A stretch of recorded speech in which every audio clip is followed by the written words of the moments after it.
وعنده الحق، ولا ما ربحناش الاردن، ما ربحناش النمسا، ما ربحناش الارجنتين، تسمى نخرجوا بصفر نقطه. انا نحبس بالون نخرج صفر نقطه. لكن غاتني فقط انه كل اعلام، شو الاعلام تاعنا، الاعلام الاماراتي والاعلام المغربي والاعلام السعودي كله ضد نور الدين زكري، وبالتالي تمنيت انه احنا مهما كان يبقى وليد بلادنا، مهما كان يبقى وليد بلادنا، نوضحوا الفكره يا سيدي، ما ندافعوش على انه احنا نربحوا الاردن نحبسوا كره، ولكن نوضحوا الفكره للجمهور مش نكملوا فيها. ألا تعتقد بانه اثاره مثل هكذا موضوع، وانتم صحفي وانتم اعلامي، نعم، اثاره مثل هكذا موضوع على شخص تعرف باللي عنده تصريحات ناريه، على بالك باللي ربما قد تصريحاته تؤول ولا تفهم خطا، قبيل يعني ايام قليله على المونديال هو ربما أنا معك، سقطه. نحبسوا البلاطوهات، نحبسوا كل المنصات، ما بعد المونديال نكملوا البلاطوهات ولا واش نعملوا، لانه المواضيع كلها في البلاطوهات الجزائريه نهضروا كرويا.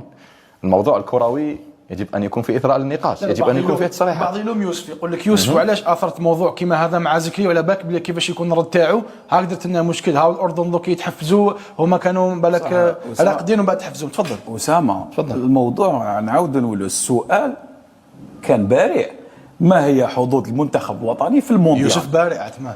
نعم نعم انا نعرف يوسف. لا هو يوسف قال له زعما لو نخسروا مع الاردن واش هي النتيجه؟ كون نحبسوا ما تبدلوش الاردن.